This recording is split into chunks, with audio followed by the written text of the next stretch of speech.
پیش کرنے کے لیے، توحید کے عنوان پر تقریر پیش کرنے کے لیے دعوت دے رہا ہوں عزیزہ نازنین خاتون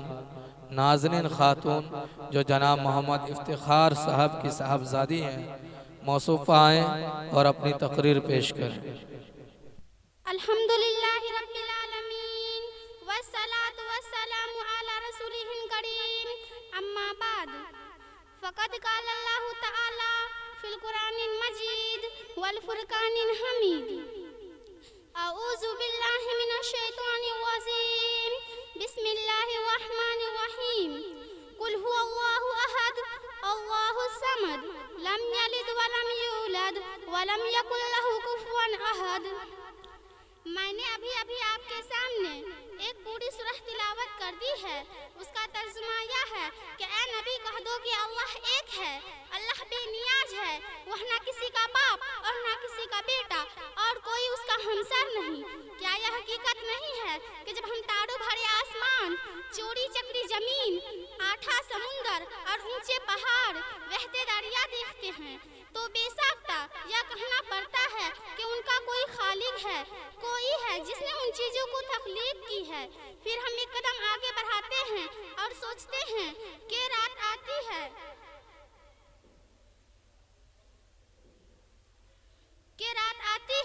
دن رخصت ہو جاتی ہے، صبح ہوتی ہے، شام ہوتی ہے، کائنات کے نظم بندر ٹیکے اصولوں کے مطابق چل رہا ہے، کہیں سے کوئی خرابی نہیں۔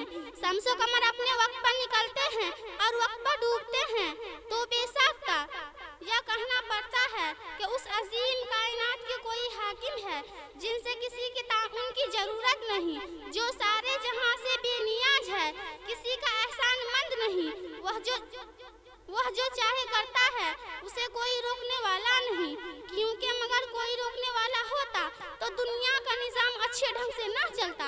لو کان فیہما آلہۃ الا اللہ لفسدتا، اگر دونوں میں یعنی زمین اور آسمان میں اللہ کے علاوہ کوئی معبود ہوتا تو وہ دونوں ٹوٹ پھوٹ جاتا۔ جب کسی ملک میں دو بادشاہ نہیں رہ سکتے، کسی بھی ادارہ کے کئی صدر کیسے ہو سکتے؟ تو بھلا اس کائنات کے کئی حاکم کیسے ہو سکتے؟ محترم دوستو، ہماری باوقار مجلس آپ نے کئی صدر چن لے تو کیا یہ مجلس چل سکتا ہے؟ کیا ہمیں لوگ چل سکتی ہے؟ کیا ہمیں لوگ بے وقوف نہ کہیں گے؟ تعجب ہے ان لوگوں پر جو سارے جہاں کے کئی صدر مانتے ہیں اور باپ بیٹا روح القدس کا نظریہ تراشے ہوئے ہیں اور کوئی ہزاروں دیوی دیوتاؤں کا پرمیشور کا ساجی بناتا ہے، مگر بڑے افسوس کی بات ہے کہ لوگ انہیں بے وقوف کہتے ہوئے ہچکچاتے ہیں۔ حضرات، ممکن ہے کہ دوران تقریر مجھ سے کچھ غلطیاں ہو گئی ہوں، میں بھی اور انسان کی طرح ایک انسان ہوں نا، اس لیے مجھ سے غلطیاں ہو جانا کوئی حیرت کی بات نہیں۔ آپ حضرات سے گزارش ہے کہ مجھے مطلع فرمائیں کہ میں نے کون سی بات غلط کہی ہے۔ انہی چند باتوں پر میں اپنی تقریر ختم کرتی ہوں۔ وما توفیق الا باللہ۔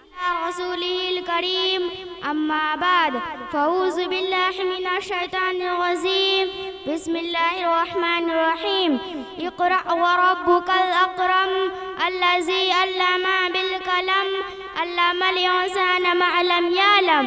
صدر محترم، حضرات اکابر، دوستوں اور بھائیوں، کسی شاعر نے کہا ہے علم وہ دولت ہے جو لوٹتی نہیں، خرچ کرنے سے کبھی گھٹتی نہیں۔ محترم بزرگوں، روشنی کسے پسند نہیں؟ شب تاریک میں، مہتاب اندھیرے کمرے میں، کمکمے کسے اچھے نہیں لگتے؟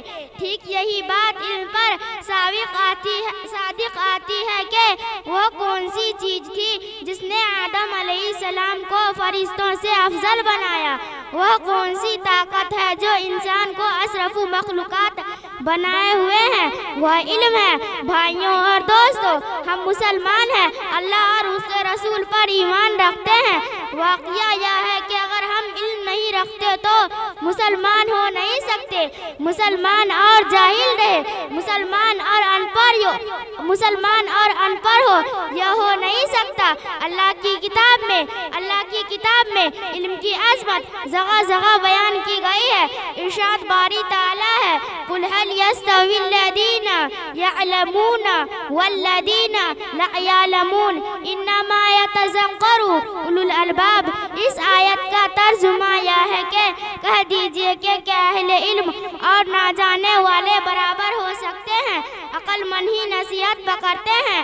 محترم دوستو, علم سے کیا مراد ہے؟ کیا دنیاوی علم یا اخروی علم؟ واقعہ یہ ہے کہ اگر علم کوئی بھی ہو انسان کو عزت دیتا ہے, انسان علم ہی سے کمال پاتا ہے. فوج لاؤ لشکر اور مال دولت اسے واقعتاً عزت نہیں دیتے. اس لیے ہر انسان کو چاہیے کہ وہ علم کے حسن کے لیے سرگرم رہے. آپ اگر دنیاوی علم حاصل کرتے ہیں تو دنیا میں کامیاب رہتے ہیں, اور اگر دینی علم حاصل کریں گے تو آخرت کی کامیابی آپ کا قدم چومیں گی. محترم دوستو, آپ اگر کچھ عقل والے ہیں, اگر آپ میں کچھ بھی دانش مندی ہے تو علم کے حصول کے لیے دوڑے, خصوصاً دینی علم حاصل کرے. چاہے آپ کو کتنی ہی تکلیف اٹھانی پڑے, مصائب جھیلے, راتوں کو نیند خراب کرے, زغر زحمتیں برداشت کرے, پھر بھی علم کے حصول سے نہ بھاگے, اسی میں کامیابی ہے. دعا ہے اللہ تعالی ہمیں اور آپ کو خصوصاً علم حصول دین کی توفیق عطا فرمائے. آمین. وآخر دعوانا ان الحمدللہ رب العالمین. شرط خاتون بنت محمد اسرافیل سلمہ آئیں اور وہ اپنی تقریر پیش کریں. الحمدللہ لأہلہ والصلاة علی اہلہا. اما بعد, ملے خاک میں اہل شاہ کیسے کیسے, مکی ہو گئے بے مکا کیسے کیسے, ہوئے نامور بے نشا کیسے کیسے, زمین کھا گئی آسماں کیسے کیسے. زغزی لگانے کی دنیا نہیں ہے, یہ عبرت کی ظاہر تماشا نہیں ہے. ذل نہ کسرا ہی چھوڑا نہ داڑا, اسی سے سکندر صفاتے بھی ہاڑا. ہر ایک لے کے کیا نہ حد سے سدھاڑا, پڑا رہ گیا سب میں ٹھاٹ سارا. زغزی لگانے کی دنیا نہیں ہے, یہ عبرت کی ظاہر تماشا نہیں ہے. صدر محترم حاضرین جلسہ, موت ہر جاندار کے لیے کتنا خطرناک اور کیسا بھیانک لفظ ہے. موت سے ہر شخص بھاگتا ہے, موت کے تلخ گھونٹ کو کوئی پینا نہیں چاہتا, موت کی آواز کوئی سننا نہیں چاہتا. موت جو ایک حقیقت ہے, مگر کون ہے جو اس حقیقت سے آنکھیں ملا سکے؟ کس میں جرأت ہے جو اس لفظ کو سنے اور اس کے بدن میں جھرجھری تاری نہ ہو؟ موت کو کوئی بھی اپنے قریب آنا بالکل پسند نہیں کرتا, مگر اس کے باوجود موت ہر ایک کے پاس آتی ہے. کبھی دبے پاؤں آتی ہے, کبھی اعلان کرتی ہوئی آتی ہے. موت کا تلخ جام ہر ایک کو پینا پڑتا ہے, خواہ پینا گوارا کرے یا نہ کرے. موت کے آگے کسی کی زور زبردستی نہیں چل سکتی, اور موت کی گرفت سے کوئی آزاد نہیں. موت سے کوئی نہیں بھاگ سکتا. موت سے کس کو رستگاری ہے؟ آج وہ کل ہماری باری ہے. سورہ نساء میں ارشاد باری ہے, اینما تکون یدرککم الموت ولو کنتم فی بروج مشیدہ. اگرچہ تم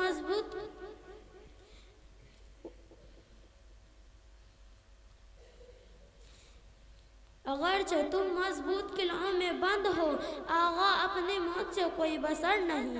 سامان 100 برس کا ہے بلکہ خبر نہیں.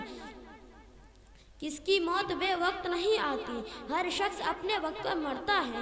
جس شخص کے مرنے کا جو وقت اللہ تعالیٰ کی طرف سے مقرر ہے, موت اسی وقت آتی ہے, نہ اس سے بعد آتی ہے نہ اس سے پہلے. وَلِكُلِّ أُمَّةٍ أَجَلٌ فَإِذَا جَاءَ أَجَلُهُمْ لَا يَسْتَأْخِرُونَ سَاعَةً وَلَا يَسْتَقْدِمُونَ. ہر گروہوں کے لیے موت کا جو ایک وقت مقرر ہے, جب ان کا وقت آ جاتا ہے تو نہ ایک ساتھ آگے جاتا ہے نہ ایک ساتھ پیچھے. بزرگوں اور دوستوں, جب ساری دنیا کی طرح ہمیں بھی ایک دن جانا اور کچھ کرنا, تو ہم دنیا کی رنگینیوں میں کیوں دل لگائے, زمانہ کی دل فریبوں پر کیوں فریبتا ہو. یہ رنگ رنگیل دنیا ایک دھوکہ ہے, اس کے چکر میں نہ آنے والا